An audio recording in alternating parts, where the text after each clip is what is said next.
giving all honor, praise, and glory to the Most High, the Father of Abraham, Isaac, and Jacob. Welcome back to Native Creations. Today's topic is about the lungs. The lungs are one of the body's channels of elimination. It's important to know that by the time a person reaches the age of 30, the lung capacity naturally declines. By the time that a person is 50, their lung capacity can be reduced to 50%. So this means that the older you get, the harder it is for your lungs to breathe in and hold in air. If we are breathing in less oxygen, then our body and the cells are receiving less oxygen. And this causes the heart to work extra hard at pumping oxygen throughout the body, and over time this can cause heart failure. So in this video I wanted to speak about the lungs because both the heart and lungs control each other, and my last video was on the heart and I mentioned a little bit about the lungs in that video, but in this video I plan to kind of summarize information on the lungs a little bit more.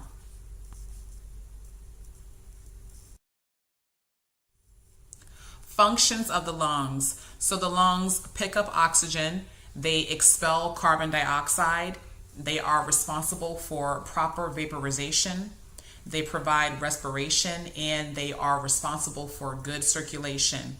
The lungs work with the circulatory system, so that being the heart, and they are constantly cleansing your body.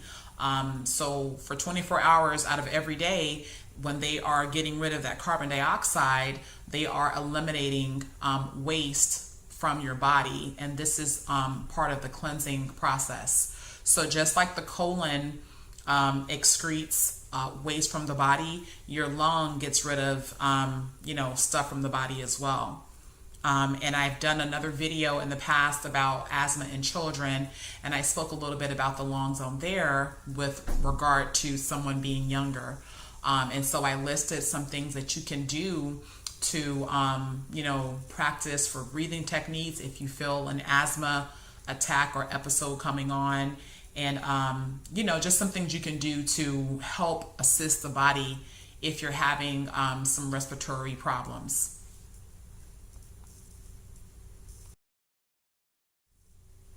The lungs are considered a tender organ due to their location. So the lungs are housed within the rib cage, and a lot of people may realize or have come to know that things like accidents or explosions from bombs and things, it's the impact that causes the rib cage to break and puncture the lungs, and this is what basically ends up in a person dying in those certain circumstances, like a car crash or a bomb.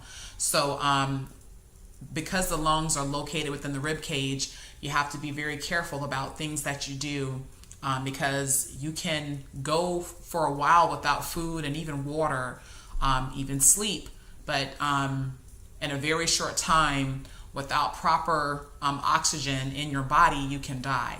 So this diagram is just showing you parts of the lung and where things are located.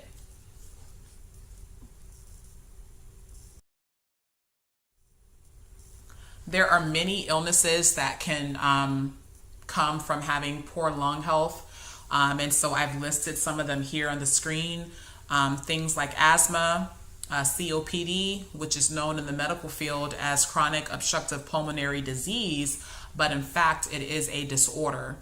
Lung cancer, shortness of breath, bronchitis, pneumonia, spasmodic coughing, scarring of the lungs. So when your immune system starts to attack your body, autoimmune diseases develop, and this can scar the tissues of the lungs. And then of course, lung infections, and some people may not be aware of this, but you can have a parasite or parasites in your lungs.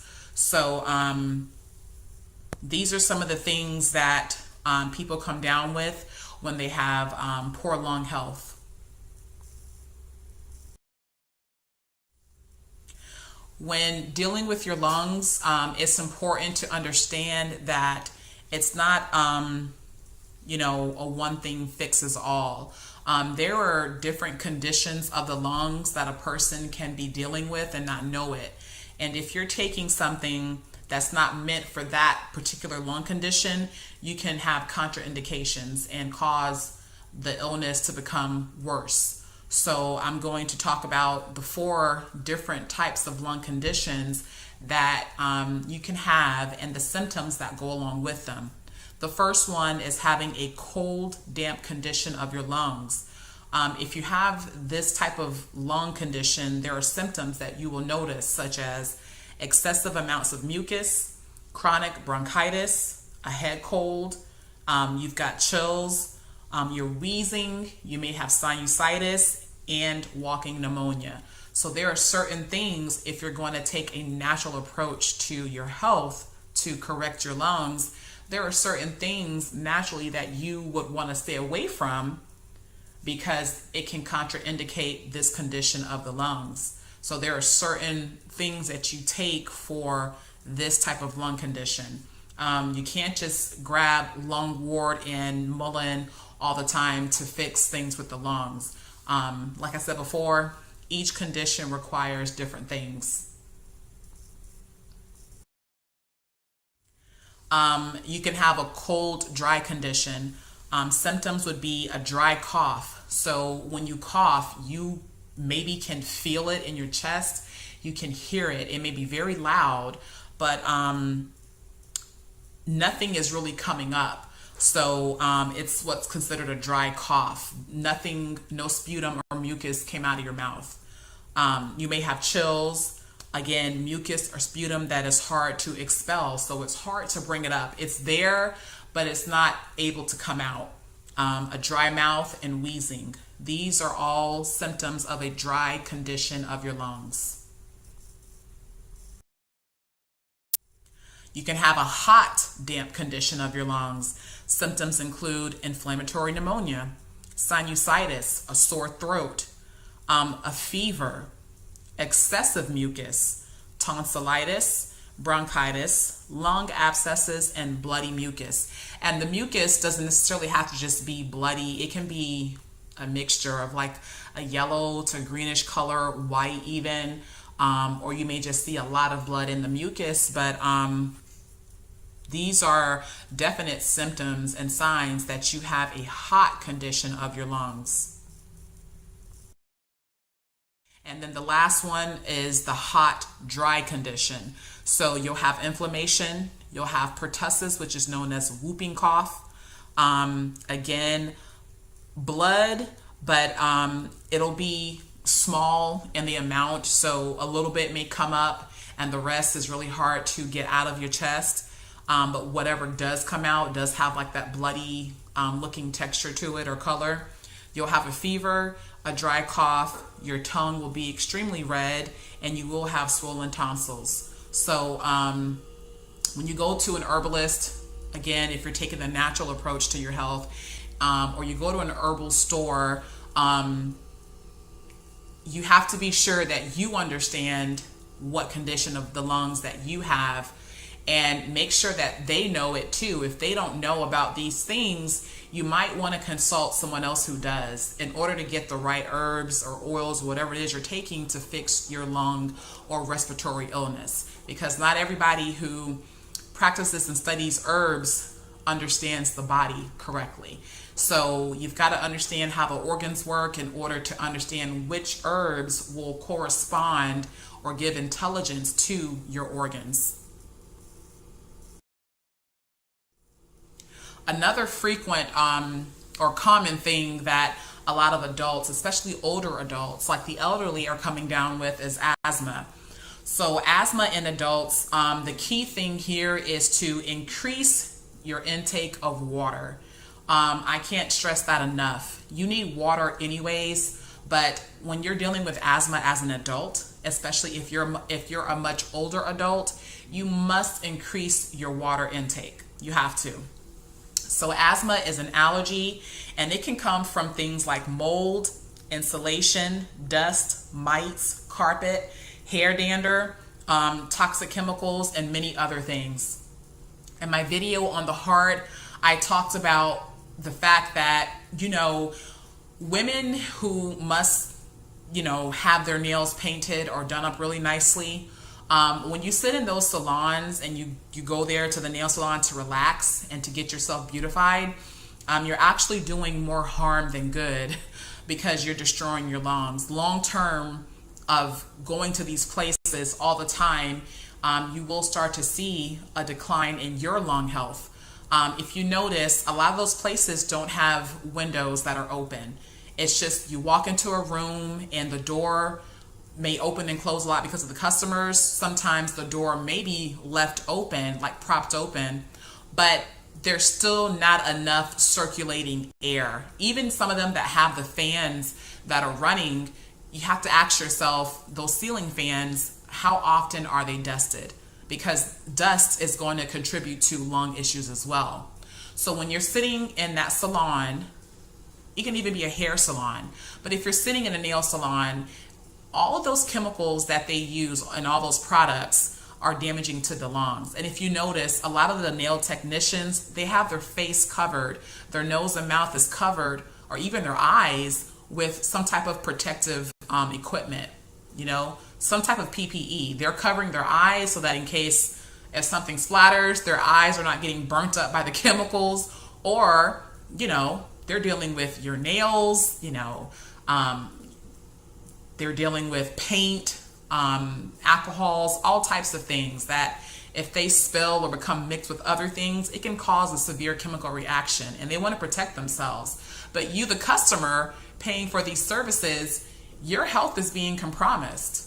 So when you're sitting there in that chair, I know you women go there to relax and things like that, but think of your lungs and kind of weigh the options of what's more important, having your lungs that are like your lifeline, or having nails that are painted. Or try and take a better approach to those types of things. Like maybe you can do it yourself at home, where you can have all your windows open or be outside doing it, and you can buy products that are a little bit safer than the ones that are in the mainstream nail salons. It's just something to think about when you're doing these things. But people who work like in industries that put down carpet or work in construction or paint houses or cars, like I mentioned before in the heart video, the same thing goes for you as well. You're breathing in toxins.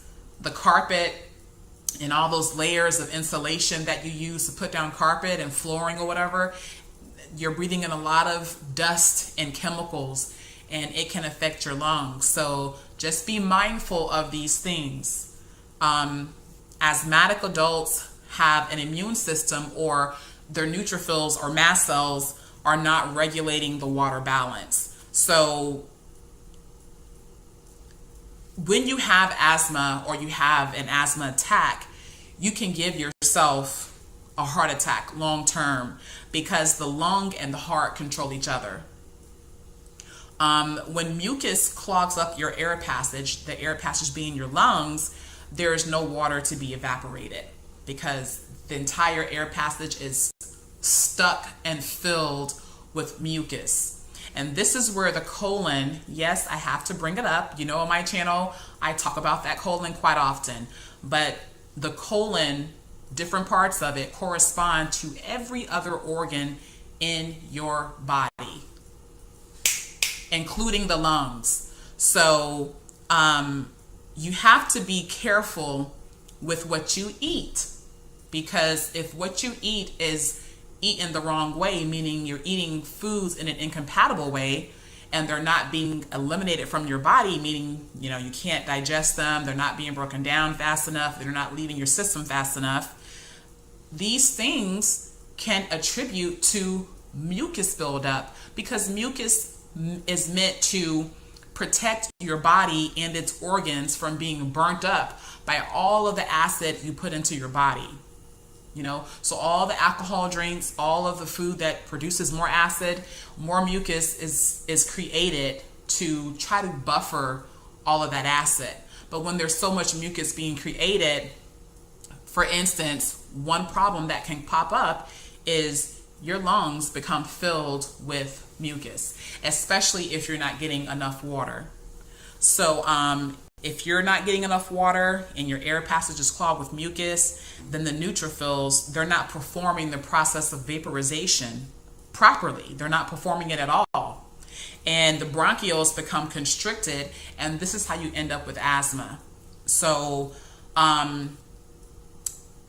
if you've got a lung or respiratory illness, you need to go to your heart and check on your heart, because both of those two control each other.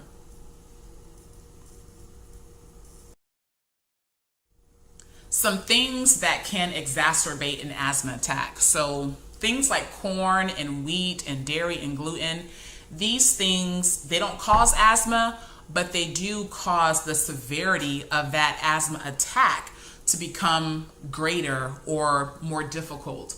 So when you eat these things on a regular basis, you can worsen that asthma attack. So again, be sure to increase your water intake. I urge you strongly to go back and watch the last health-related video on the heart, and also some of the older videos that I have about asthma in children, and even about allergies, because I mentioned some of these same things in those videos. But you know, your heart has, you know, 4 chambers, which are composed of the left and right atrium and then the left and right ventricle. So you know, carbon dioxide is picked up and by one of the atriums, and it's sent to one of the ventricles, which then sends it to the lungs, which then pick up the oxygen. And so this cycle repeats itself all day long. And this is why common sense should tell you, if you've got a lung issue, you better check your heart as well. Okay? We're only supposed to be inhaling 21% of oxygen per day. 21%. And so you must, again, learn to study the body, study the organs, and deal with your health at an intracellular level. That's why I always promote the use of eating foods raw or at least lightly steamed, because they contain the life in them still. They contain the enzymes and they have water. You need water significantly in your diet. And especially as you age, there's a lot of things you have to do manually to maintain your health or try to improve it, because your body has healed you or healed itself over and over again throughout your life, and you didn't even know it. But after some time, the body becomes fatigued. It becomes tired of doing that, especially if you're abusing it in the process by eating the wrong things or doing the wrong things to your body. It gets tired, and you can cause your body to turn on you. You know, your organs can kill you. Because for so long they've worked on your behalf to help save your life. So anyone out there dealing with respiratory issues, please study this video, study my other videos, consult, you know, doctors and get 2, 3, and 4 opinions, consult naturopath doctors, even chiropractic doctors. Just be informed and be well educated in this process. And understand that you can do all these things and be healthy, but if you're not living the way the Most High said for us to live according to His word, then none of this stuff will matter. He can still take your life. He has the ultimate control. And at the same time, just because you believe in the Creator or the Most High doesn't mean you just do whatever you want to do, meaning you eat the way you want to eat, even if it's poorly, and think that He's going to save you. You know, faith is putting it in action behind what you believe in. So when you hear, you know, faith comes by hearing, and then you have a belief in what you just heard, you have to put forth an action behind that belief. So if you believe the Most High is going to save you from things like illnesses and disease, be keeping his ordinances first and foremost, to reverence him only, and then keep your temple clean and healthy. Keep it healthy. Regardless of what you believe in, whether you're an atheist, whether you believe in the use of crystals and, dumb rocks and stones and burning sage, whether you believe in the devil, or if you believe in the Most High, he has control over all of that. He still is the one governing your life. So don't become, your own trap and a snare. Don't fall into the trap of just, self-worship, because you're going to fall into the pit of strong delusions. And what you think is saving you may be setting you up for something worse. So I have to add that in there because I don't want people to think that, herbs are a fix-all. Herbs cannot fix your body if you need surgery right away. They can't do that. And herbs can't work for you if you keep taking herbs and taking things that hurt your body. And herbs cannot be above the Most High. So just keep those things in mind. Just want to cause you to think and try to stay healthy. Be sure to check out my channel my Instagram page called Native Creations of Yah, and subscribe or follow me on there. And then subscribe to this channel if you haven't done so. Want to say shout out to all of my new subscribers and the ones that have been there with me since day one. Thank you for your support, and thank you for your continued support. Leave a comment, share, and like. And as always, have a great day, and shalom.